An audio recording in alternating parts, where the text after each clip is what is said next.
hoje. A gente tem 30 minutos para falar disso. Eu vou tentar ser bem breve no que eu vou dizer, porque o que eu tenho para te dizer você já sabe. A gente vai trazer um pouco a responsabilidade disso. E eu estava numa situação com um discípulo da ovelha perdida. De caramba, eu não aguento mais, está cansativo para mim. Sabe, está cansativo. Eu estou buscando, estou tentando tratar, estou tentando cuidar. E aí veio essa música. Meu irmão, quebrou meu coração, sabe? E a gente entende que as ovelhas não são nossas. Como assim, Júnior? Hoje eu tenho a oportunidade de pastorear em Memorial. E eu te digo que as ovelhas não são minhas, não são do Jael, não são do Denis. Nós somos apenas o cão pastor. O cão pastor cuida daquilo que não é dele. As ovelhas são do Senhor, amém? E Ele nos deu a oportunidade de ser os cão pastores, de cuidar daquilo que não é nosso. Só que eu tenho muito amor por essas vidas. Falar do Evangelho, falar do Reino de Deus, falar do discipulado, para mim, é igual final de campeonato. Eu uma vez ouvi o Luca falando sobre isso. Você que não teve a oportunidade de ouvir ele ainda, Luca Martins, ouça, abençoou muito a minha vida. Quero compartilhar um pouco do que aconteceu durante uns meses atrás aí com a gente. Mas ele fala que para ele, ele falou assim, quando eu ouço o nome de Jesus, para mim é igual final de campeonato. E eu posso resumir assim, eu não gosto muito de futebol. Eu sou botafoguense. Você já, né? Eu não tenho muitas alegrias assim no futebol. Mas quem me conhece, quem anda de perto, sabe que quando o Brasil joga, eu torço. Não é, Vitor? Brasil joga, a seleção está jogando, eu levanto e vambora, não sei o que é ponta esquerda, meia direita, não sei o que é. Eu troco o William por Neymar, Gabriel Jesus por, sei lá, outro, Ronaldinho Gaúcho. Eu troco tudo. Mas é bom torcer, porque é o Brasil. Então, vambora, vamos torcer.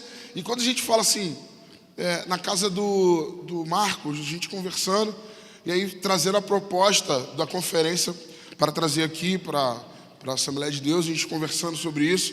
E aí o Espírito Santo soprou no coração do Marcos, eu creio que foi isso. O Marcos falou assim, não, legal esse tema, mas a gente podia falar de outras coisas. Aí o Ivan perguntou, mas o que é importante? Não lembro se foi o Ivan ou foi o Joel, mas o que é importante saber para vocês? Cara, vamos falar sobre Jesus, sobre discipulado, sobre o senhorio de Jesus Cristo. Na hora, meu coração fez tudo, né? Quase vai. Zidane não é do Brasil, isso eu sei. Mas vai, sei lá, o Gabriel Jesus correndo com a bola. E eu levantei e falei, caramba, meu irmão. Falar sobre o que é essencial para a igreja de Cristo me motiva todos os dias.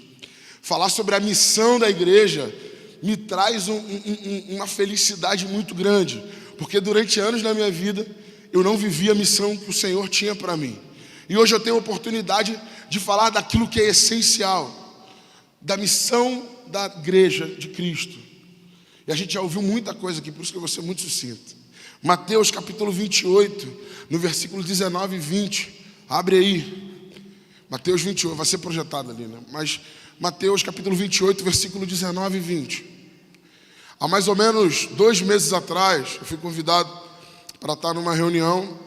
E nessa reunião, o rapaz ele estava pregando, o Lucas ele estava pregando, e ele falou algumas coisas que me tocaram muito, mas uma coisa que ele falou foi da responsabilidade com as próximas gerações. Isso apertou meu coração. E ele disse assim, olha, lembra daquela oração que você fez ao Senhor, falando num público muito grande, os irmãos deviam ter mais ou menos, sei lá, umas 1.000 pessoas, 1.000 e poucas pessoas ali. E ele falou, sabe daquela oração que você fez com o Senhor? Aquela oração que você fez de entrega, dizendo assim, Senhor, a partir de hoje eu não desvio mais. Senhor, a partir de hoje eu não abandono mais, Senhor. E me veio à minha mente, à minha memória, algo que eu tinha aliançado com Deus. Há alguns anos atrás, quando eu nem entendia direito o que era reino. Quando estava começando a entrar na minha vida, essa questão de discipulado, senhorio de Cristo. E eu orei ao Senhor e eu lembro dessa oração. O louvor estava tocando, não lembro qual louvor, eu sei que estava tocando. E eu chorando, né, como sempre, de braço aberto, orando. Eu falei assim, Senhor, eu quero fazer diferença na minha geração, Senhor. Senhor, não interessa se eu precisar passar fome. E entenda bem, Senhor, não interessa se eu precisar passar fome. Senhor, não interessa, olha o voto que a gente faz com Deus. Não interessa, Senhor, se eu tiver que passar privação, ser perseguido, Senhor, ser escalpelado, Senhor, eu quero fazer diferença na minha geração. Senhor, eu quero tocar na minha geração, Senhor, eu quero falar das tuas verdades, Senhor. Eu quero falar daquilo que é essencial. Eu quero trazer, Deus, ao coração da minha geração, Senhor, aquilo que é importante para o Senhor, Pai. Senhor, eu quero ser referência, Pai, não por mim, Senhor, mas eu quero que as pessoas olhem, Deus, e enxerguem Jesus Cristo. Senhor, eu quero isso. E foram anos assim, apertadíssimos. Foram anos onde algumas coisas na minha vida eu precisei largar. E uma delas foi o emprego na época. Eu precisei abrir mão de tudo. Porque não que quando você é chamado para discipular não é isso. É porque foi comigo, sabe? O Senhor me chamou. Eu quero você integral. Aí você imagina, ser integral para uma situação onde você não tem, onde a tua igreja local não tem condições disso. Mas foi uma experiência maravilhosa. Foi um ano onde não teve conta atrasada na minha casa.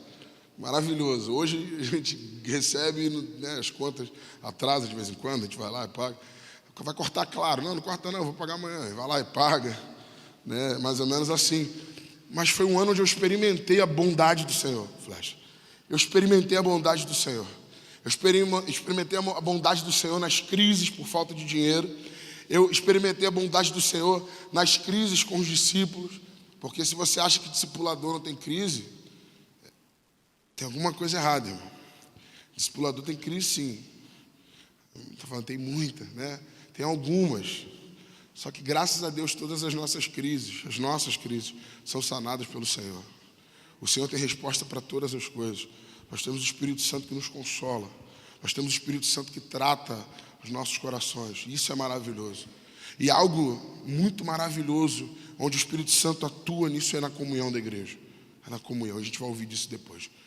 Mas eu orei ao Senhor e falei, Senhor, eu quero fazer diferença. Senhor, a oportunidade que eu tenho é agora, Senhor, porque eu estou com 27 anos, eu estava com 23 anos. Falei, agora, Senhor, 22 anos, agora eu estou com 27 anos. Falei, Senhor, daqui a pouco a minha geração, né, dos mais novos não vão me ouvir, Senhor. Eu vou falar e eles vão, o tiozão está falando. Senhor, não, eu quero fazer diferença agora, Senhor, mas eu quero fazer diferença com a minha vida. E a gente precisa aprender que antes de fazer discípulos, a gente precisa ser discípulo. Ser para fazer. Você só vai gerar um discípulo mediante aquilo que você vive. Gerar discípulos é muito fácil. Muito fácil. Independente do discípulo que você vai gerar. Agora, você pode gerar um discípulo à tua imagem e à tua semelhança. E você ser alguém que ainda não experimentou o novo nascimento. E aí você vai gerar pessoas que ainda não vão experimentar o novo nascimento em Cristo Jesus. Ou você pode ser alguém que nasceu de novo. Que rasgou tudo, que quebrou com tudo. E aí você vai gerar pessoas e vai levar pessoas ao arrependimento. E as pessoas nascerão de novo e viverão na plenitude daquilo que querem viver, que precisam viver em Cristo. Então, antes de eu fazer discípulos, eu preciso ser. Mas algo essencial que a gente precisa entender, que infelizmente a igreja se perdeu durante esses anos, é a missão que já foi falada aqui. Mateus capítulo 28, versículo 19 e 20. Portanto, ide e fazei discípulos de todas as nações, batizando-os em nome do Pai, do Filho e do Espírito Santo. Versículo 20. E ensinando-os a observar ou a guardar todas as coisas que eu vos tenho mandado. E eis que estou convosco todos os dias, até a consumação dos séculos. Volta para o 19, vamos ler juntos, 19. Portanto,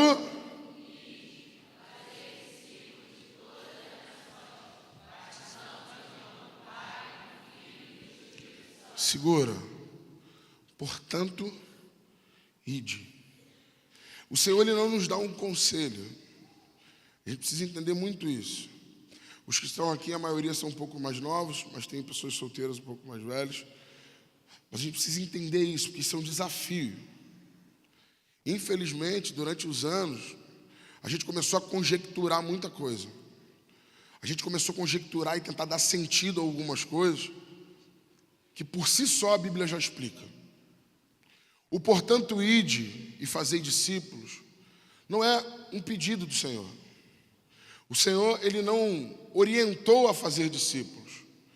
O Senhor não deu uma ideia. Olha, se possível, façam discípulos. Não. Ele disse, portanto, ide. Ide, é uma ordem. É uma ordem. E mais cedo, nós falamos sobre o senhorio de Cristo. O Franco falou aqui sobre o senhorio de Cristo. Se Jesus é o teu Senhor, então você não tem mais vontade, amém? Caramba. Se Jesus é o teu Senhor, então você não tem mais vontade, amém? A tua alegria está a fazer a vontade do teu Senhor. Então, se Jesus Cristo é teu Senhor, você é um escravo. Escravo.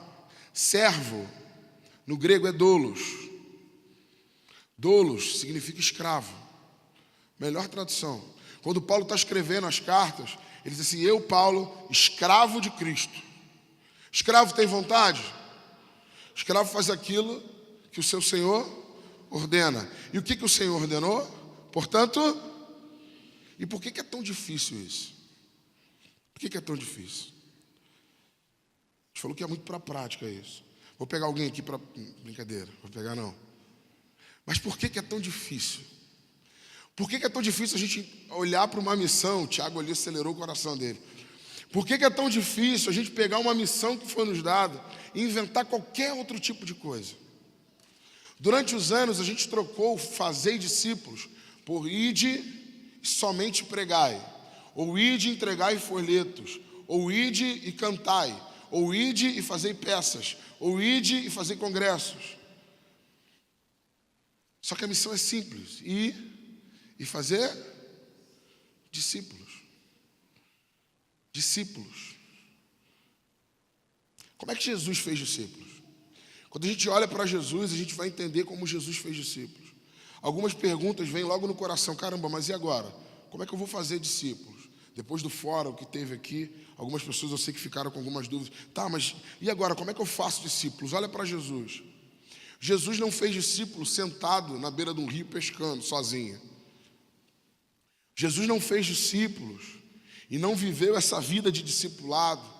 E não trouxe pessoas e amou pessoas atrás do computador, que não existia na época. Mas contextualizando com a nossa época, Jesus não faria discípulo sentado atrás de um computador. O princípio do discipulado é o relacionamento. Jesus se relacionava com as pessoas. Jesus, ele amava as pessoas. Jesus tinha cheiro do povo. Jesus conversava. Jesus sentava ao lado, Jesus comia junto. Jesus se apresentava. O princípio do discipulado é o relacionamento. A nossa geração está acostumada com tudo muito rápido. A nossa geração está acostumada a postar algo aqui agora, e a galera que tem o Instagram mais bombado aí, sei lá quantas mil visualizações daqui a 5 minutos, a galera lá da Índia está vendo. A gente está acostumado com isso, muito rápido, muito rápido. Você vai comer, a maioria gosta de comer miojo, mas não é porque gosta do miojo, é porque não tem tempo para esperar, quer comer o miojo de qualquer jeito. Infelizmente, a nossa geração está acostumada a sentar e ouvir palavras de 10, 15 minutos e dá comichão, dá sede, dá vontade de sair, dá vontade de conversar com outras pessoas que estão lá no Tribobó. E é longe. Que estão longe. Mas Jesus sentava à mesa. Jesus não perdia tempo, Jesus gastava tempo. Gastava tempo. Ele investia tempo. Jesus chega com sede, cansado, encosta no poço e conversa com quem? Você conhece essa história com certeza? Com a mulher? A mulher samaritana. Ele começa a conversar quebrando todos os tabus daquela época. Primeiro, um homem conversando com uma mulher sozinho. Depois, uma mulher arguindo Jesus em algumas coisas. E Jesus continua conversando com ela com todo amor e paciência. Jesus exorta, Jesus ensina, Jesus mostra o caminho, a verdade. E depois Jesus revela quem ele era. Jesus Cristo chega na beira do mar, pede para Pedro, entra no barco de Pedro, pede para Pedro empurrar o barco, Pedro empurra o barco, E aí começa a pregar. E a multidão apertava Jesus. E Jesus, eu fico imaginando Jesus pedindo para sair um pouquinho do barco, senão ele ia virar a canoazinha, o barco. E Jesus pregando, e daqui a pouco o que Jesus faz? Olha para Pedro, olha para os barcos, joga a rede do outro lado. Pô, a gente pescou o dia inteiro, Jesus, não pegamos nada. Joga, filho. Jogaram. Pegaram peixe pra caramba. Pedro, nervoso com aquilo, Pedro constrangido com quem era, porque reconheceu quem era Jesus, lança o rosto no chão, ajoelha diante de Jesus, diz: Jesus, eu não sou digno, se afasta de mim porque eu não sou digno. E Jesus faz um convite para ele. Qual foi o convite? Vem e siga-me. Pedro, Tiago e João, os filhos de Zebedeu, que eram sócios, pegam os barcos, colocam na areia e fazem o quê? Dividem os peixes? Não diz isso não. Eles dão os peixes para alguém? Eles lavam as redes? Eles limpam os barcos? Não. O texto vai dizer que eles, deixando tudo, os seguiram. Jesus gastava tempo. Jesus não tinha medo de se frustrar. Jesus não tinha medo de ser rejeitado. O problema da nossa geração é o medo da rejeição. O que eles vão achar? Eles vão achar que eu sou maluco. Ô, Júnior, mas tudo que a gente ouviu hoje é muito radical. É radical. Júnior, o evangelho do reino é um evangelho muito radical. É mesmo. Seja bem-vindo. É faca na caveira, meu irmão. É tapa na orelha, é final de campeonato. Não dá tempo. A gente não tem tempo para perder. A gente não pode perder tempo. E o que a gente mais faz é perder tempo, querendo não perder tempo. Sabe como? Eu perco tempo no WhatsApp, conversando no treino para casa, depois da escola, ouvindo na carona do carro, seja do que for. Perco tempo. Eu perco tempo postando foto no Instagram para qualquer coisa. Eu perco tempo jogando pub, como é que é o nome? Negócio de tirinho. Crossfire. O tempo que você está jogando Crossfire é o tempo que você está falando da vida de Cristo, ou da vida que você vive para alguém. É sério isso. Tira esse teu celular em nome de Júnior. É pecado? Depende. Se isso rouba o teu tempo, então reveja. O que é prioridade na tua vida? Quero fazer uma pergunta para vocês. Alguns já conhecem isso, mas eu queria fazer para todo mundo, para a gente ser muito prático aqui. O que é prioridade? Beber água é prioridade? Perdão, beber água é essencial para a vida? Sim ou não?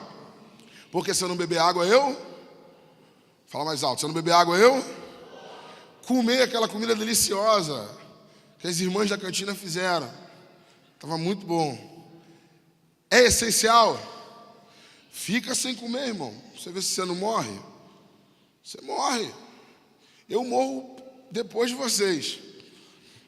Mas todo mundo vai morrer se ficar sem comer. É ou não é?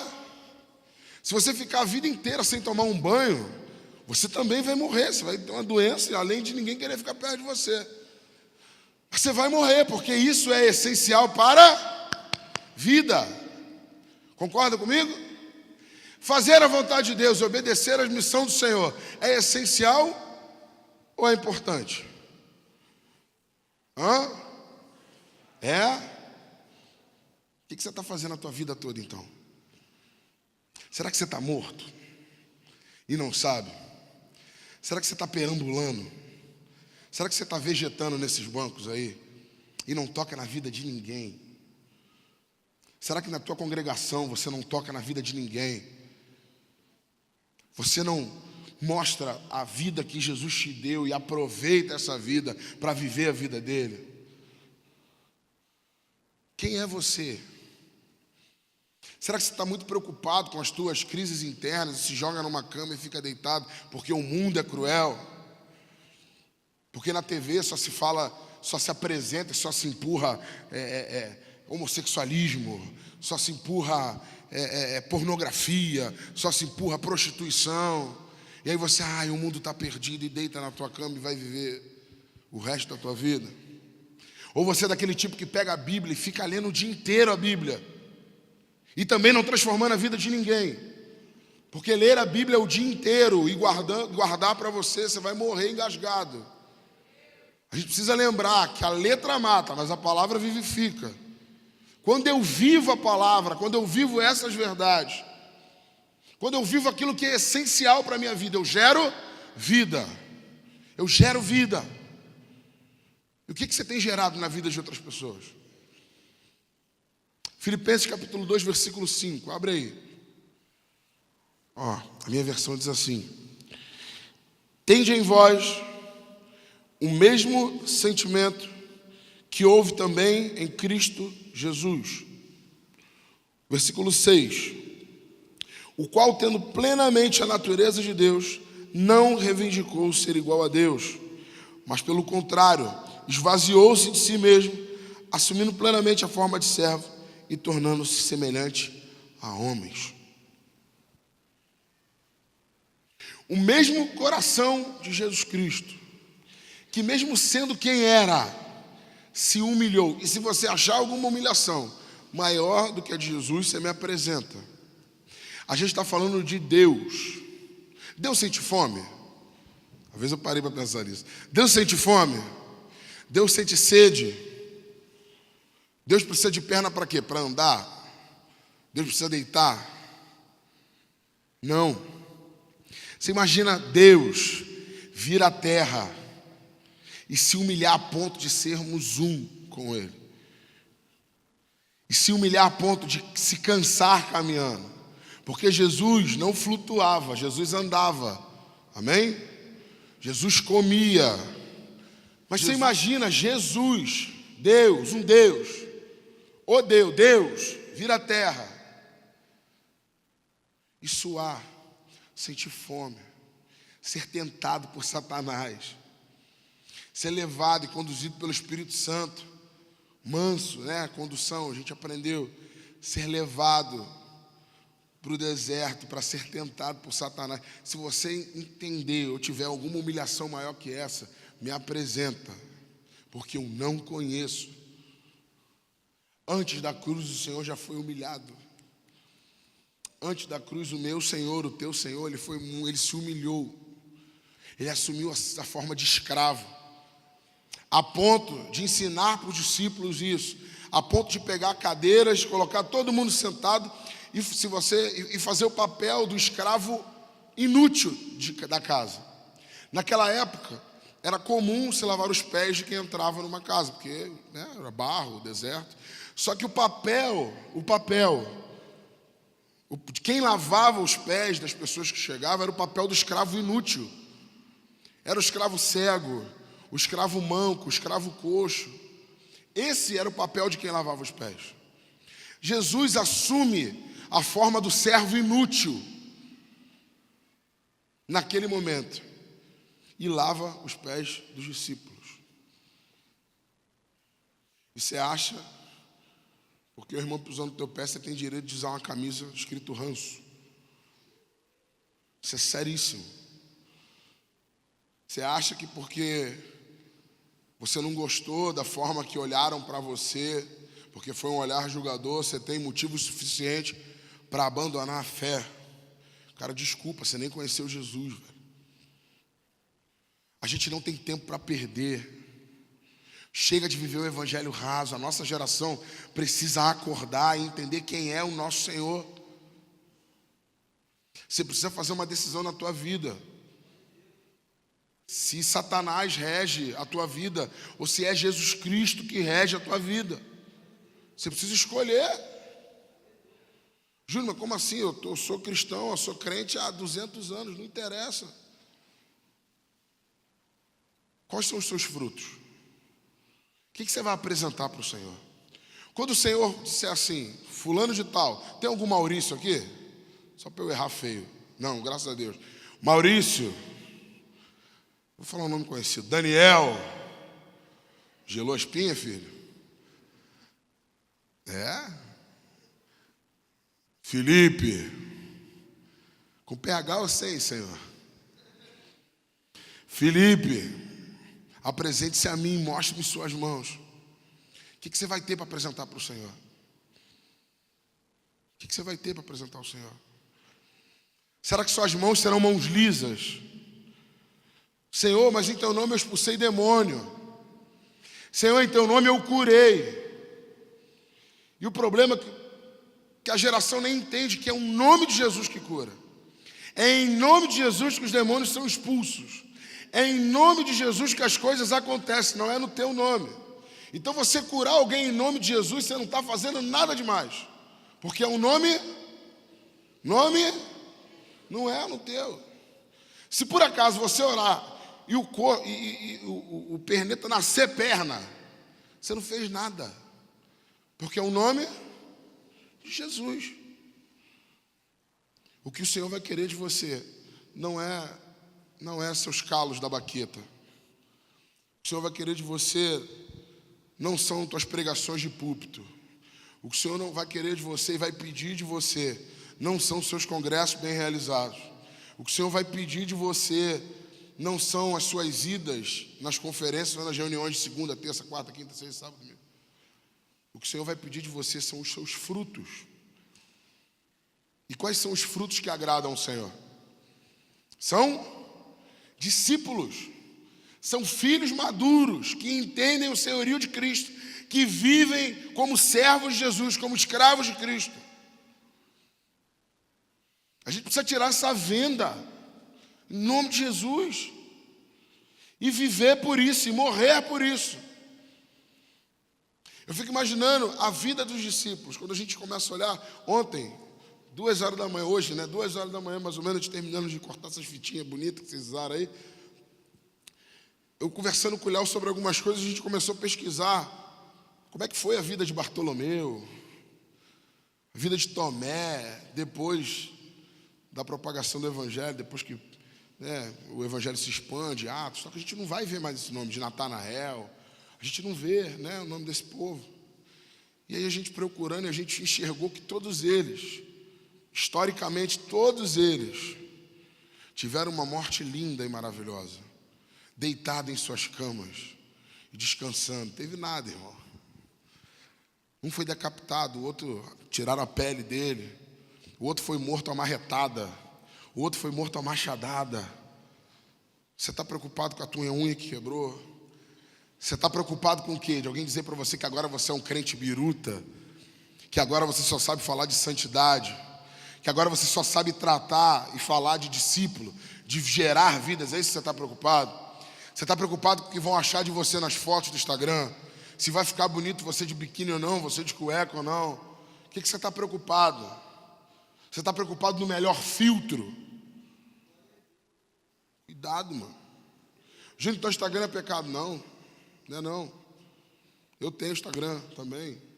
Memorial tem Instagram, Cadab também tem Instagram. Não estou falando que é pecado. Flash tem Instagram, a gente tem Instagram, todo mundo tem Instagram. Não é isso não, estou dizendo que é pecado não. Mas pode ser um pecado. Pode ser. Porque pode se tornar escravidão. E daquilo que te domina, você é escravo. Quem te domina? Quem te domina? É a mídia que te domina? São as redes sociais que te dominam? Ou é o Senhor que domina a tua vida? Porque se é o Senhor que domina a tua vida, então você tem frutos para mostrar. E Ele poderia te chamar agora e você não teria medo de ir para o inferno. Concorda comigo? Se o Senhor te chamasse agora e pedisse os teus frutos, o que você apresentaria a Ele? O que você apresentaria a Ele? Aonde está o teu coração? O nosso coração precisa ser o mesmo coração de Cristo. Está alinhado com as mesmas coisas que Jesus estava alinhado. A gente precisa estar preocupado com o que Jesus Cristo se preocupou, com o que Jesus Cristo se preocupava. A gente precisa ter a mente transformada. Romanos 12, no capítulo 2, Romanos no capítulo 12, no versículo 2, vai falar sobre nós termos a mente transformada, a metanoia, para que nós experimentássemos qual seja a boa, perfeita e agradável vontade de... O problema é que a gente quer experimentar qual é a nossa boa, perfeita e agradável vontade. Diz assim: e não vos conformei com este século, mas transformai-vos pela renovação da vossa mente, para que experimenteis qual seja a boa, vamos acordar, qual seja a boa e perfeita vontade, é a vontade de Deus, não é a tua vontade. A tua vontade é de ficar em casa deitado, sem fazer nada. A tua vontade não é de se preocupar, a tua carne clama por você não fazer nada, é isso que ela clama. Ela clama para te segurar no marasmo espiritual. Mas quando nós renovamos a nossa mente em Cristo Jesus, a gente vai entender qual era a mente de Cristo, a gente vai entender qual era o coração de Cristo, e vamos nos empenhar para isso. Porque se somos servos de Jesus, temos uma missão. E essa missão é fazer discípulos, e não é qualquer discípulo. São discípulos que se pareçam com Jesus. Franco falou sobre isso, Romanos 28, versículo 9. Porque fomos predestinados para sermos conformes à imagem do Filho primogênito. E quem foi o primogênito? Jesus. Então, se é para gerar discípulos, a gente precisa gerar discípulo à imagem de Jesus. Mas primeiro você precisa se tratar, cara. Você precisa se cuidar. Você precisa olhar no espelho e confrontar a tua vida com a vida de Cristo. Cristo, o padrão exigido, não é à toa. Como é que o Espírito Santo convence o homem do pecado e do juízo? Como é que ele te convence do pecado? Porque é ele que convence. Ninguém convence ninguém do pecado, é o Espírito Santo. Como é que ele convence? Apontando para o modelo, apontando para o padrão. A pergunta sempre é: Jesus faria isso? Se você colocasse assim, o que Jesus faria antes de todas as ações que você tomasse, com certeza você tomaria ações que ele tomaria. Eu vou explodir, eu vou quebrar tudo. O que Jesus faria nesse momento? Tem vezes que a gente precisa quebrar tudo mesmo. O mesmo Jesus que foi manso para ser conduzido no deserto foi o mesmo Jesus que foi manso e foi conduzido e quebrou as mesas dos vendilhões. Chicote na mão e quebrou tudo. Mas porque ele foi conduzido pelo Espírito Santo. Ele era manso. Ele era manso. Por quem você é conduzido?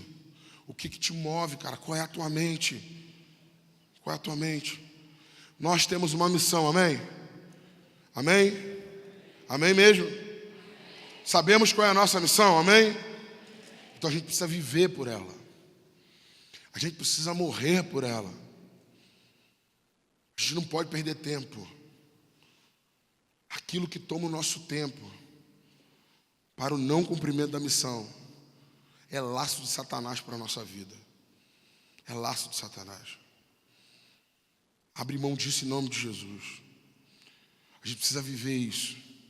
A gente precisa viver a realidade do discipulado. Aqueles homens, como foi falado, pegaram os barcos, deixaram na praia e seguiram Jesus. O que você precisa deixar na praia? O que você precisa deixar na praia?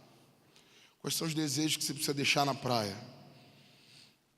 O que ainda te apoia para o não cumprimento da missão em Cristo Jesus? É a tua vontade, é o teu pecado? É a tua malícia? O que é, cara? Porque eu tenho certeza que, esclarecido de qual é a tua missão, você já sabe. E graças a Deus por isso, nós somos privilegiados. Porque a Bíblia diz assim: jovens, eu vos escrevi porque sois, nós somos fortes. Nós somos fortes. A palavra precisa estar em nós. E a verdade do Evangelho precisa estar dentro do nosso coração. Porque se não for para viver a missão de Cristo, então não vale a pena viver. Não vale. Se é para tocar, então vamos tocar. Se é para dançar, nós vamos dançar. Se é para fazer teatro, vamos fazer teatro. Se é para mantermos uma estrutura, vamos manter uma estrutura. Mas se ela colaborar para a obra, para a missão de fazer discípulos. Porque se ela não colabora, nada disso é válido para a nossa vida. Nada disso é válido.